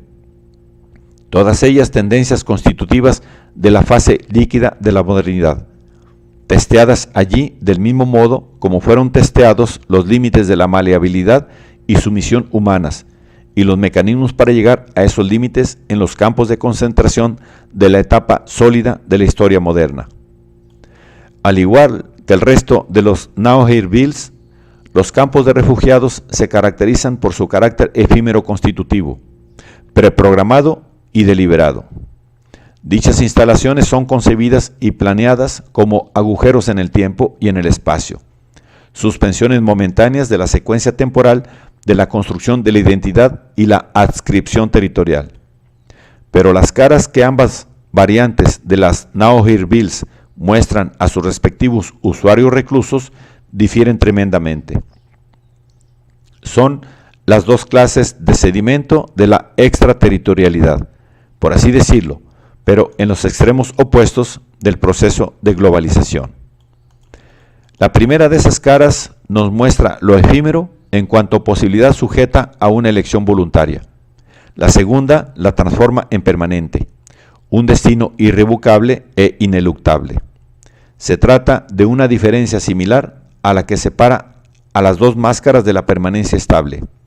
Las comunidades cercadas de los ricos discriminatorios y los guetos de los indigentes discriminados. Y las causas de esa diferencia también son similares. Ingresos fuertemente protegidos y custodiados, con salidas de puertas abiertas en el primer caso, e ingresos relativamente indiscriminados con salidas celosamente clausuradas en el segundo. Es, sobre todo, cerrando las salidas que se perpetúa su carácter efímero sin reemplazarlo por uno permanente. En los campos de refugiados, el tiempo está atrapado entre rejas que impiden su cambio cualitativo. Su cambio cualitativo sigue siendo tiempo, pero deja de ser historia. Los campos de refugiados se jactan de una nueva cualidad, lo efímero congelado, un estado duradero de temporalidad en curso, una duración hecha de parches de momentos, ninguno de los cuales es vivido como ingrediente de la perpetuidad y menos aún como un aporte a ella. Para los reclusos de los campos de refugiados, las secuelas a largo plazo y sus consecuencias no forman parte de su experiencia ni de sus perspectivas. Los refugiados reclusos viven literalmente al día, y el contenido de la vida diaria ignora que los días se combinan en meses y años. Como en las prisiones de hiperguetos estudiados y vívidamente descritos por Lloyd Wacant, los refugiados encerrados en campos aprenden a vivir, o más bien a sobrevivir, día a día en la inmediatez del momento, embebidos de la desesperación que se destila detrás de esos muros. La soga que ata a los refugiados a sus campos está hecha del entrelazamiento de fuerzas de atracción y repulsión. Los poderes que gobiernan el lugar sobre el que se levantaron las tiendas y se armaron las barracas, así como la zona alrededor del campo, hacen lo imposible para impedir que los reclusos se filtren y desparramen sobre el territorio adyacente. Aunque no haya guardias armados en las salidas, para los internos el exterior del campo está esencialmente fuera de sus límites. En el mejor de los casos, ese exterior inhospitalario está lleno de gente recelosa, suspicaz y poco amigable, siempre dispuesta a advertir, a tomar nota y a acusar a los reclusos de todo error genuino o putativo y todo paso en falso que éstos puedan dar. Errores que los refugiados, habiendo sido expulsados de su entorno natural e incómodos en un ambiente que les resulta poco familiar, es sumamente probable que cometan. En esa tierra en la que fueron plantadas las tiendas temporarias permanentes, los refugiados siguen siendo escandalosamente los extraños, una amenaza a la seguridad que los establecidos obtienen de sus rutinas diarias, hasta ese momento cuestionables. Desafían una visión del mundo hasta entonces universalmente compartida y representan una fuente de peligros desconocidos que no encajan en los moldes habituales y escapan a la forma habitual de resolver problemas. Podría decirse que el encuentro entre nativos y refugiados es el ejemplo más espectacular de la dialéctica de los establecidos y los extranjeros, que en nuestros tiempos parece haberse ganado el rol de establecer patrones que en otras épocas ocupaba la dialéctica del amo y el esclavo, descrito por primera vez por Elias y Scottson. Los establecidos, utilizando su poder para definir la situación e imponer sus definiciones a todos los involucrados, tienden a encerrar a los recién llegados en la jaula de hierro del estereotipo, una representación sumamente simplificada de las realidades sociales. Al estereotipar, crean patrones de blanco y negro, que no dejan ningún lugar para la diversidad. Los extranjeros son culpables hasta que se pruebe su inocencia, pero como los establecidos, quienes a la vez acusan, instruyen la causa, dictan sentencia y se arrogan al mismo tiempo el rol de acusadores, magistrados y jueces, las chances de una absolución son escasas, por no decir nulas. Tal y como lo señalan Elias y Scottson, cuando más amenazada se siente la población establecida, más propensa es a que sus creencias la lleven a extremos de fantasía y rigidez doctrinaria. Y al tener que enfrentar el flujo de refugiados, la población establecida tiene sobradas razones para sentirse amenazada. Además de ser la imagen de lo desconocido, que todo extranjero encarna, los refugiados traen el rumor distante de guerras y el hedor de hogares arrasados y poblados calcinados que solo pueden recordar a los establecidos cuán fácilmente puede ser quebrado o destruido el capullo de la rutina segura y familiar. Segura en cuanto familiar. Los refugiados, como lo señala Bertolt Brecht, son pájaros de mal agüero. Al aventurarse a salir del campo e ir hasta un poblado vecino, los refugiados se exponen a una clase de incertidumbre que se les hace muy difícil de soportar, sobre todo después de la rutina estancada y paralizante, aunque cómodamente predecible, de la vida diaria del campo. Ya a pocos metros fuera del perímetro se encuentra con un ambiente hostil. Su derecho a ingresar en el afuera es un tema por lo menos discutible, y se exponen a ser interpelados por cualquiera que pase. Comparado con ese salvaje exterior, el interior del campo bien puede resultarles un remanso de paz. Solo los imprudentes y los aventureros desearían abandonarlo durante mucho tiempo, y son contados los que osarían actuar según su propio deseo y voluntad.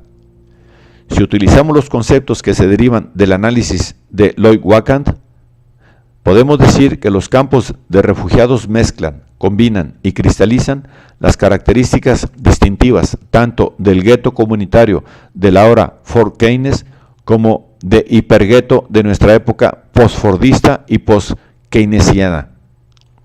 Si los guetos comunitarios eran cuasi totalidades sociales relativamente autosustentables y autorreproductivas, que incluían réplicas en miniatura de la estratificación del conjunto de la sociedad, así como las divisiones e instituciones funcionales diseñadas para servir al conjunto de necesidades de la vida comunal, los hiperguetos no son precisamente comunidades autosustentables.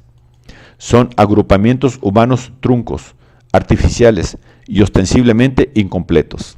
Son conglomerados y no comunidades. Son condensaciones topográficas incapaces de subsistir por su propia cuenta.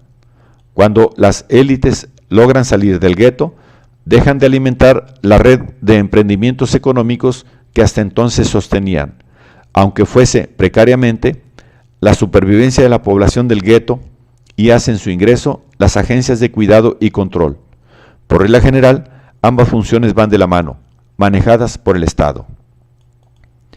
Los hiperguetos son movidos por hilos manejados mucho más allá de sus límites y ciertamente más allá de su control. En los campos de refugiados, Michael Agier encontró rasgos de los guetos comunitarios entremezclados con atributos de los hiperguetos en una apretada red de dependencias mutuas. Podemos suponer que esa combinación estrecha aún más los lazos que atan a los reclusos del campo. Tanto la fuerza de arrastre que mantenía unidos a los habitantes de los guetos comunitarios, como la fuerza de empuje que condensa a los marginados, dando forma al hipergueto, son poderosas en sí mismas, pero aquí se superponen y refuerzan mutuamente.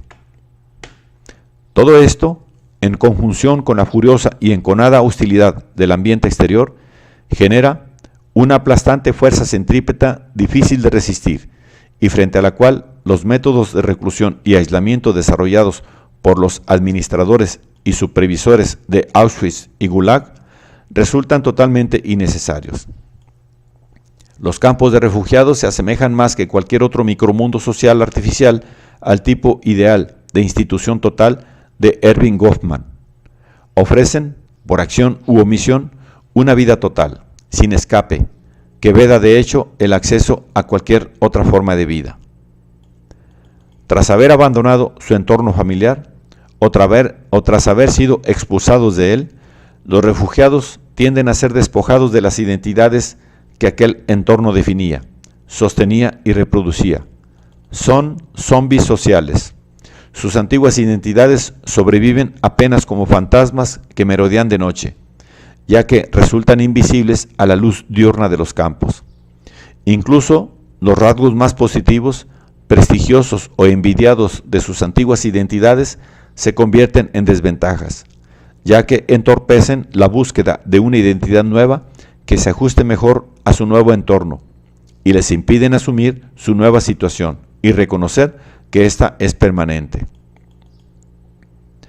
A todos los efectos prácticos, los refugiados han sido consignados a ese estado de ni lo uno ni lo otro, mencionado por Van Gennep y Víctor Turner en su modelo de 3 pasos de los ritos de pasaje, pero sin que haya un reconocimiento explícito de la situación en tanto tal, sin que se establezca su duración y, por sobre todas las cosas, sin que se reconozca que un retorno a la situación anterior ya no es posible ni se aventure la naturaleza de las ominosas condiciones futuras. Recordemos que según ese modelo tripartito de pasaje, los portadores de roles sociales previos deben ser desvestidos de todos sus atributos sociales y emblemas de estatus cultural de los que alguna vez gozaron, y ahora han perdido, como diría Giorgio Agamben, se trata de la producción social asistida por el poder del cuerpo desnudo, como necesario paso preliminar antes de revestir a ese desnudo social de toda la parafernalia del nuevo rol. La desnudez social, en la mayoría de los casos, no solo desnudez social, sino también corporal, no era más que un breve intermezzo que separaba 2 movimientos dramáticamente diferentes de la ópera de la vida. Señalaba la separación entre 2 conjuntos de derechos y obligaciones sociales asumidos sucesivamente. Sin embargo, en el caso de los refugiados, la situación es otra. Si bien su condición lleva todas las marcas y las consecuencias de la desnudez social característica de la etapa intermedia y transitoria del pasaje, ausencia de definición social y de derechos y obligaciones codificados, en su caso no se trata de un paso intermedio ni obligatorio hacia un estado fijo, específico y socialmente definido. En la desventura de los refugiados, esa condición de intermedio encarnado se prolonga indefinidamente. Una verdad que el dramático destino de los campos de refugiados palestinos sacó violentamente a la luz en los últimos tiempos. Cualquier estado fijo que pueda emerger eventualmente solo sería un efecto colateral, no planeado ni deliberado, de un desarrollo trunco o atrofiado. La cristalización imperceptible de los intentos de asociación temporarios y experimentales bajo la forma de estructuras rígidas, ya no negociables, que mantendrían a los reclusos confinados con más fuerza que un batallón de guardias armados o rejas electrificadas y alambres de púa. La permanencia de la transitoriedad, la durabilidad de lo efímero, la determinación objetiva que no se refleja en el carácter consecuencial y subjetivo de las acciones, el rol social perpetuamente subdefinido, o para ser más exactos, la inserción en el flujo de la vida sin el anclaje de un rol social determinado. Todos estos rasgos interrelacionados de la vida moderna líquida han sido expuestos y documentados por Agier en sus investigaciones.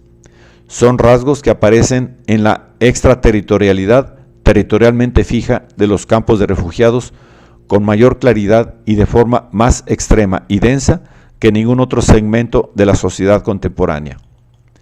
Uno se pregunta hasta qué punto los campos de refugiados no son laboratorios, no deliberados quizás, pero no por eso menos reales, donde se prueban y ensayan los nuevos patrones de vida líquidos de permanencia de lo efímero.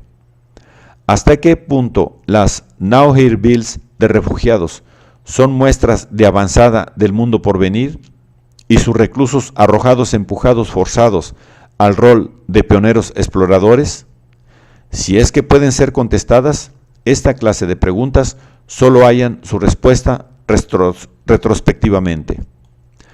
Ahora podemos ver, como ejemplo y con el beneficio que da la experiencia, que los judíos que abandonaron los guetos en el siglo XIX fueron los primeros en comprobar y comprender cabalmente las incongruencias del proyecto de asimilación y las contradicciones inherentes al precepto de autoafirmación que prevalecía en ese entonces y que luego sufrieron todos los habitantes de la modernidad emergente.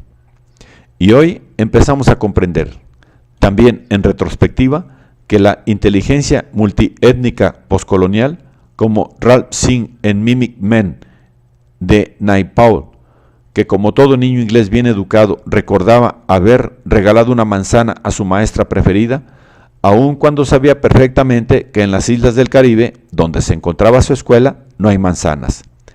Fue la primera en comprobar y comprender los defectos fatales, la incoherencia y falta de cohesión del precepto de construcción de la identidad que poco después habría de experimentar el resto de los habitantes del mundo líquido moderno. Quizá llegue un tiempo en que descubramos el rol de vanguardia que jugaron los refugiados de nuestros días, degustando la vida de las Nauheirvilles y la obstinada permanencia de lo efímero, que puede convertirse un día en el hábitat común y corriente de todos los habitantes de un planeta repleto y globalizado. Solo el tipo de comunidad que ocupa la mayor parte del discurso político actual, pero que no existe en ninguna otra parte, la comunidad global, una comunidad inclusiva, aunque no exclusiva, que concuerda con la visión kantiana, puede sacar a los refugiados de nuestros días del vacío sociopolítico al que han sido arrojados. Todas las comunidades son imaginarias, y la comunidad global no es una excepción. Pero la imaginación se convierte en una fuerza integradora tangible, potente y efectiva, cuando recibe la ayuda de instituciones de autoidentificación y autogestión, socialmente generadas y políticamente sustentables. Esto ya ha sucedido en el pasado, en el caso de las naciones modernas, desposadas en las buenas y en las malas, y hasta que la muerte las separe con los modernos estados soberanos. La comunidad global imaginaria, por el contrario, carece totalmente de una red institucional similar, que en ese caso solo puede estar tejida a partir de agencias de control democrático globales, un sistema legal global vinculante y obligatorio y principios éticos respetados globalmente. Y a mi entender, esta es la causa principal de esa producción en masa de inhumanidad que ha sido denominada con un eufemismo, la cuestión de los refugiados. Constituye también el mayor impedimento para la solución de dicho problema. En la época en que Kant escribió sus pensamientos acerca de lo humano y de esa comunidad totalmente humana que la naturaleza había decretado como destino para nuestra especie, el propósito declarado y el principio rector era la universalidad de la libertad individual, cuyo advenimiento debía procurar, perseguir y acelerar los hombres de acción, inspirados y vigilados de cerca por los hombres del pensamiento. La comunidad de la raza humana y la libertad individual eran concebidas como dos facetas de la misma labor, o para ser más exactos, como hermanas siamesas, ya que la libertad, citando el estudio de Ilan Finkelkraut acerca del legado del siglo XX, publicado bajo el apropiado título de The Lost Humanity, era sinónimo de la irreductibilidad del individuo a su rango, posición, comunidad, nación, orígenes o linaje. Los destinos de la humanidad planetaria y de la libertad individual eran considerados y con razón inseparables. Cada vez que se reflexionaba al respecto, se presumía que la libertad de todos sus miembros individuales medrarían juntas o menguarían y morirían juntas, pero jamás se consideraba que pudieran nacer o sobrevivir por separado. Si la pertenencia a la especie humana no está por encima de cualquier otro título o filiación particular y de menor rango cuando se trata de la formulación y atribución de leyes y derechos creados por el hombre, la causa de la libertad individual en cuanto a derecho humano inalienable se ve seriamente comprometida o perdida por completo. Tertium non datur.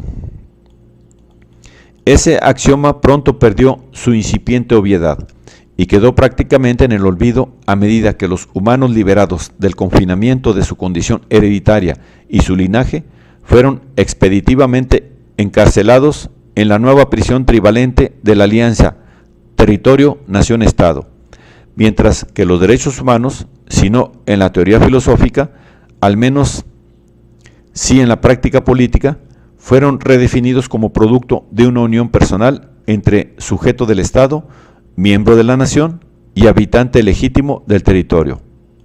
La comunidad humana nos parece hoy algo tan remoto en la actual realidad planetaria como lo era a principios de la aventura de la modernidad.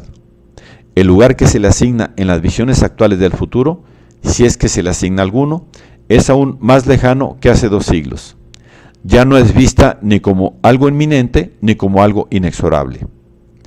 Por el momento, las perspectivas son sombrías. En su reciente y seria evaluación de las tendencias actuales, David Held señala que la afirmación de la irreductible posición moral de todas y cada una de las personas y el rechazo de la visión de los particularistas morales, según la cual la pertenencia a una comunidad dada limita y determina el valor moral de los individuos y la naturaleza de su libertad, son aún tareas pendientes y consideradas mayoritariamente como molestas.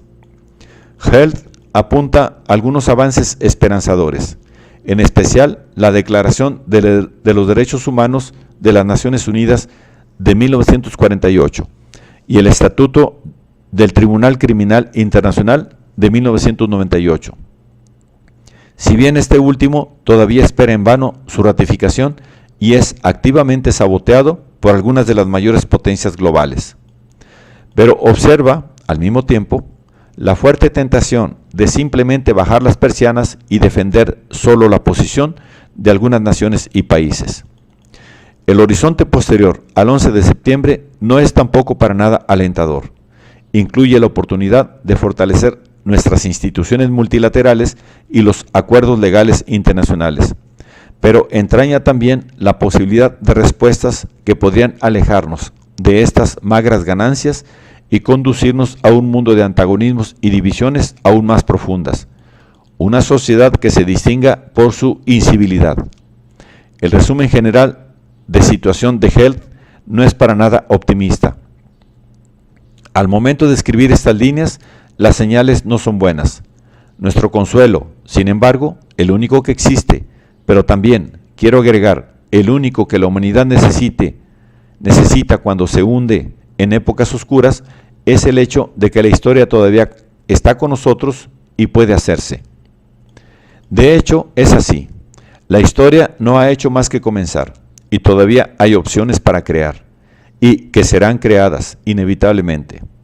Uno se pregunta, sin embargo, si las opciones ya creadas en los últimos 200 años nos han acercado al menos un poco al objetivo vislumbrado por Kant, o si, por el contrario, después de 2 siglos de ascenso y afianzamiento ininterrumpido del principio trinitario, nos encontramos mucho más lejos de ese objetivo de lo que estábamos a comienzo de la aventura de la modernidad. El mundo no es humano por el simple hecho de estar hecho por humanos, y no se vuelve humano por el simple hecho de que la voz humana resuene en él, sino solo cuando se ha convertido en objeto del discurso. Solo humanizamos lo que está sucediendo en el mundo, y en nosotros cuando hablamos de ello, y es al hablar que aprendemos a ser humanos. A esta humanidad que se alcanza en el discurso de la amistad, los griegos la llamaban filantropía, amor al hombre, ya que manifiesta en sí misma la disposición de compartir el mundo con otros hombres. Estas palabras de Hannah Arendt podrían y deberían ser leídas como prolegómeno de todo esfuerzo futuro dirigido a revertir la corriente y acercar a la historia a su ideal de comunidad humana. Siguiendo a Lessing, su héroe intelectual, Arendt asegura que la apertura a los otros es el prerequisito de la humanidad, en todo el sentido de la palabra. El diálogo verdaderamente humano difiere de una mera charla o incluso de una discusión, en la que es completamente permeable el placer que produce el otro y lo que dice. Según Arendt, el gran mérito de Lessing fue complacerse en la infinidad de opiniones que surgían cuando los hombres discuten los asuntos del mundo. Lessing se regocijaba en aquello que siempre, o al menos desde Parménides y Platón, ha afligido a los filósofos, que la verdad, ni bien es pronunciada, se transforma inmediatamente en una opinión entre tantas. Es contestada, reformulada, reducida a un tema discursivo, entre otros. La grandeza de Lessing no consiste meramente en la comprensión teórica de que no puede haber una única verdad en el mundo humano, sino en la alegría que le producía que no lo hubiera, y que por lo tanto el discurso sin fin entre los hombres no cesaría mientras los hombres existiesen. Una sola verdad absoluta habría significado el fin de todas esas disputas, y habría implicado el fin de la humanidad. Que haya otros que estén en desacuerdo con nosotros, que no tomen en cuenta lo que hacemos, sino lo que no hacemos, que crean que sería provechoso para la unidad humana basarse en valores diferentes de aquellos que nosotros consideramos superiores, y por sobre todas las cosas, que dudan de que tengamos acceso directo a la verdad absoluta y por lo tanto sepamos exactamente dónde debe terminar la discusión, incluso antes de que empiece, no es un escollo en el camino hacia la comunidad humana. Lo que sí es un escollo es nuestra convicción de que nuestras opiniones son la verdad, toda la verdad y nada más que la verdad, y sobre todo la única que existe, y nuestra creencia de que las verdades de los demás, si son diferentes a las nuestras, son meras opiniones. Históricamente, esas convicciones y creencias extraían su credibilidad de la superioridad real y o del poder de resistencia de quien la sostenía, y estos a su vez derivaban su fuerza del afianzamiento del principio trinitario.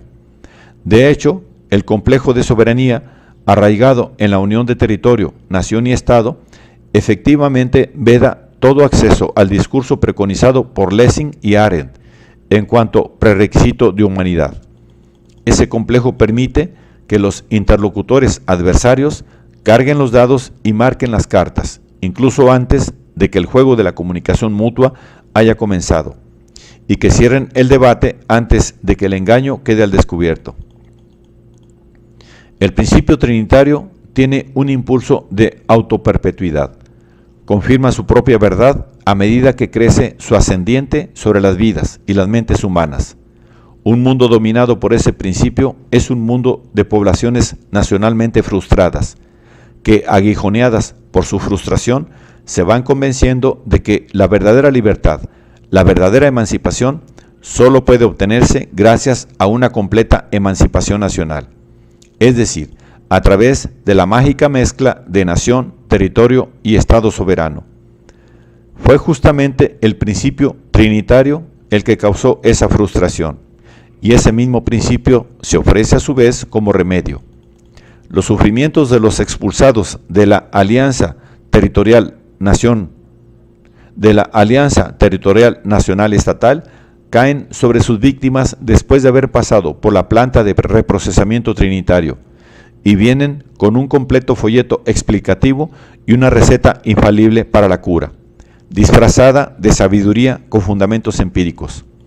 En el curso de ese reprocesamiento, la alianza sufre una transmutación milagrosa, de maldición a bendición, de causa de sufrimiento a panacea anestésica. Arendt concluye su ensayo On Humanity in Dark Times con una cita de Lessing: que cada hombre diga su verdad y que la verdad misma sea encomendada a Dios. El mensaje de Lessing Arendt es bien directo.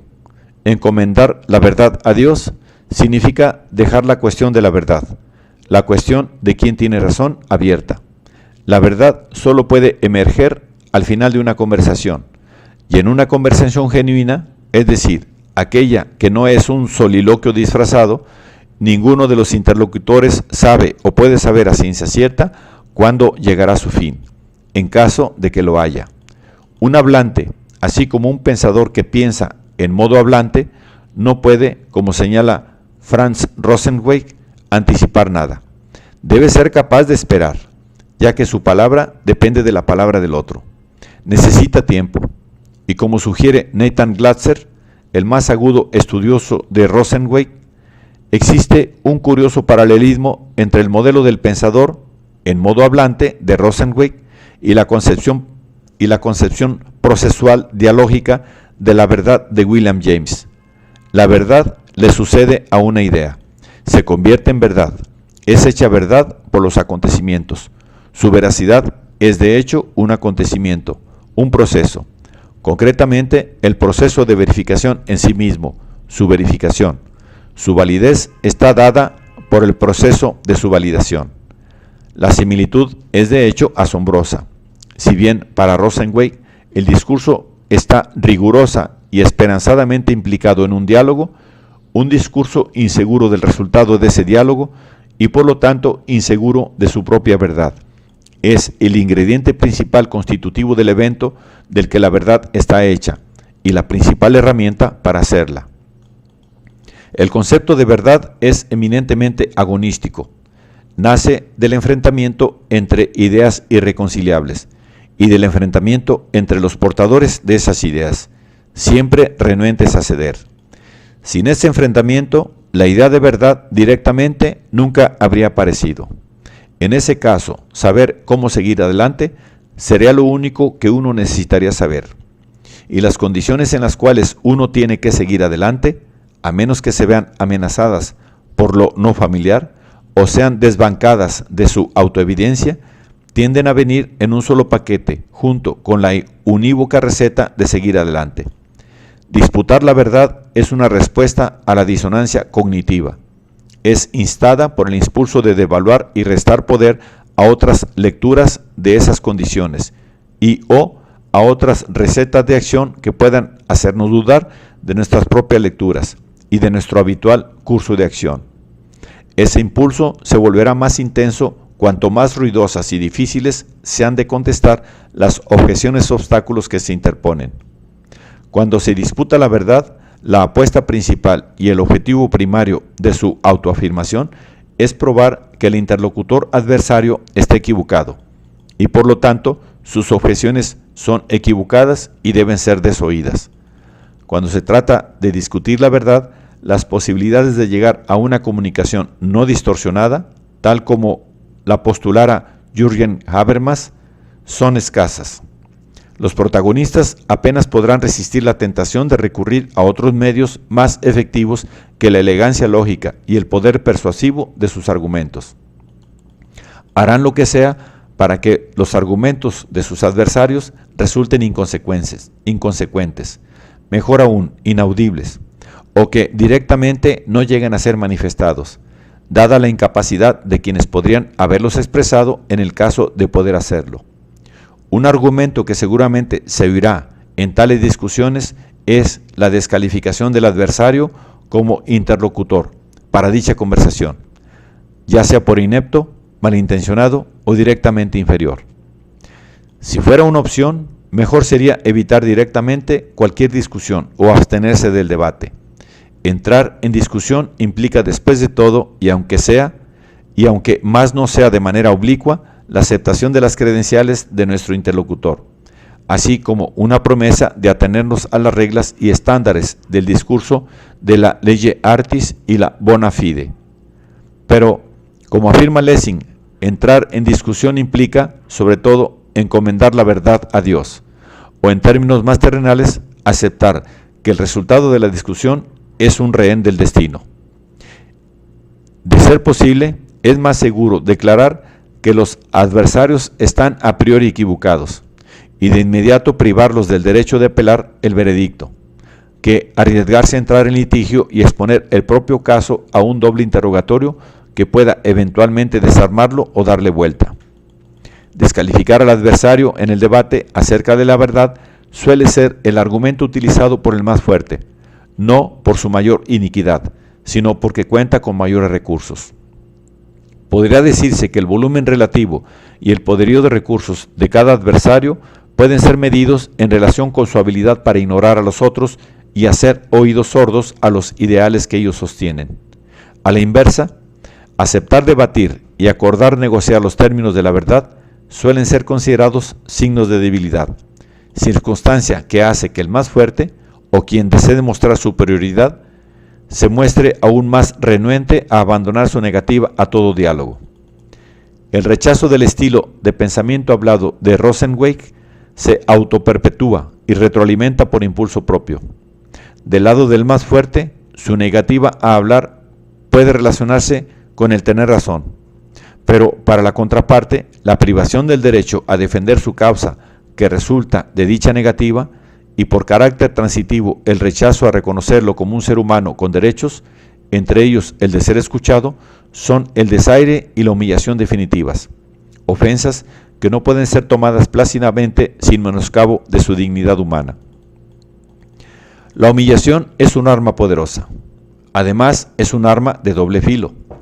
Se puede recurrir a ella para demostrar o probar la desigualdad fundamental e irreconciliable entre el humillador y el humillado, pero contrariando su objetivo original, termina de hecho autenticando, vivificando la simetría de ambos, su igualdad y paridad.